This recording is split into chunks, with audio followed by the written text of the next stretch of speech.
हरे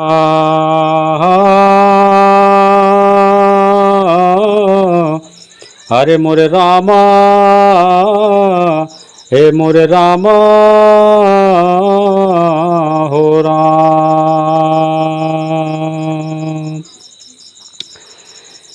की उत्पाती करके मधुक मत्स्य रहता, एक बिहसता चमन बीच गोता लगाता।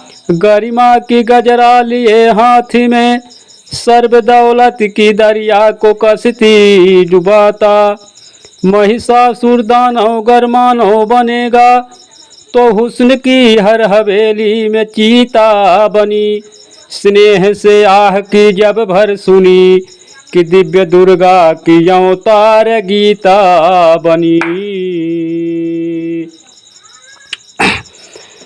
कि अरे अब पानी से लोहू सस्ता भयल, कि अरे भैया पानी से लोहू सस्ता भयल।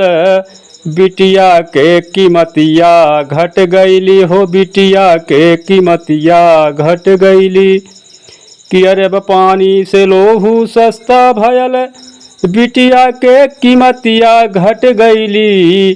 कि अरे अब साथी सोहगवा नाग बनल, कि अरे अब साथी सोहगवा नाग बनल।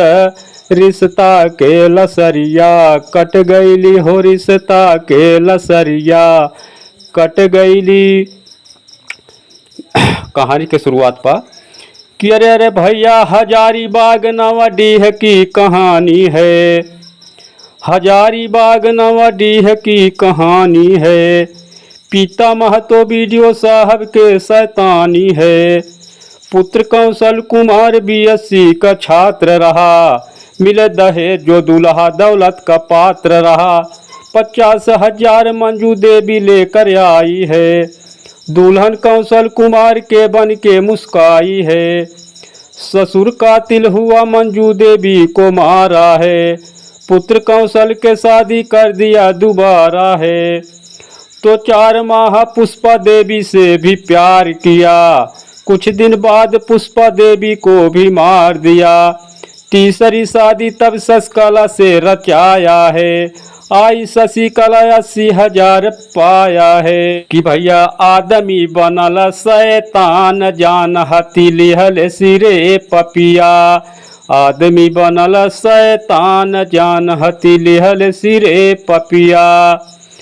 3 हत्या कई के लिए वीडियो छिपाई, मिलल दहेज हुआ रुपया कमाई। चौथी दुल्हिया पे ध्यान, जान हती लिहल सिरे पपिया।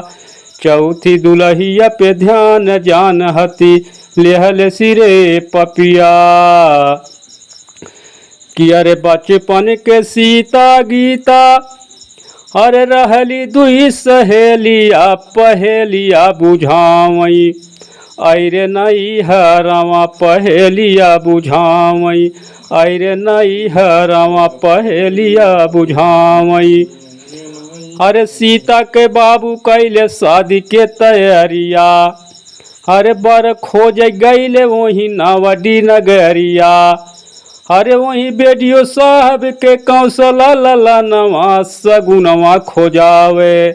अरे नई हरवा सगुनवा खोजावे, अरे नई हरवा सगुनवा खोजावे। अरे सीता के बाबू कैले शादी के तैयारिया, बर खोज गईले वही नवाडी नगरिया। अरे वही बीडीओ साहब के कौशला लला नवा सगुनवा खोजावे। अरे नई हरवा सगुनवा खोजावे। कि अरे भैया बहिया में धाई धाई, अब कहाँ गीता रोई रोई। अरे सुधिया न मोर बिस रही है सहेलिया। बचपन के रहलू साथी, बिछुड़त में फाटे छाती। सुधिया न मोर बिस रही है सहेलिया। सुन बे सैया, अरे माना मोर कहाँ नवा होना। और सीता रोमई धई के स्वामी के चरणवा होना। अरे जौन हथवा से कैला मोरे मागी में सिंदूर दानवा होना। अरे वही हाथ कैसे के मरबा मोरा जनमा होना। अरे कोना हिया बला के अरे सुन ले दो हैयर पापी कि कोना हिया बला के अरे सुन ले दो हैयर पापी। अरे सीता रहली छटपटाए जी और छतिया पे चढ़ के दाबे सैया नटैयर पापी। अरे सीता रहली छटपटाए जी रुक गईली ससिया उलटी गईली अखिया हो रामा। उलटी गईली अखिया हो रामा। अरे मुहवा से खून गईला आए जी।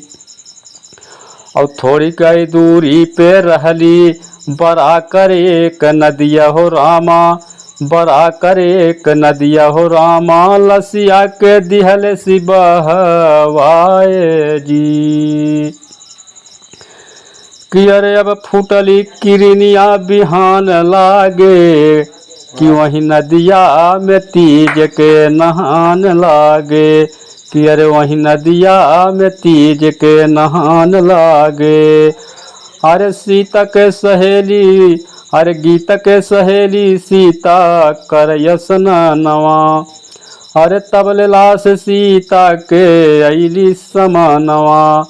अरे चिन्हत कर जवा में बान लागे रे वही नदिया में तीज के नहान लागे। वही नदिया में तीज के नहान लागे। अरे बन के चंडी तमतमा उठी गीता भवन को आई है। हट करके अपने बाबू से शादी तुरंत रचवाई है। 1 लाख पे शादी तम हुई भोरे हुई विदाई है।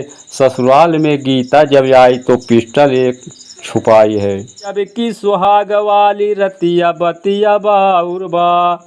अरे आयल जब की सुहाग वाली रतिया बतिया बाउरबा। दिहली गीता दुल्हा के सौगतिया बतिया बाउर। अरे अपने पति से गीता अब ही बोल रही मुस्काई हो। और दौड़ सिंहनी छाती पर तब पिस्टल दिया सटाई हो। मारे से गोली पार हो गई छतिया बतिया बाउरबा। और गिरी गई जमी पे वो घतिया बतिया बाउरबा। अरे धाय धाय के सुन के आवाज वीडियो अइले हाली हो।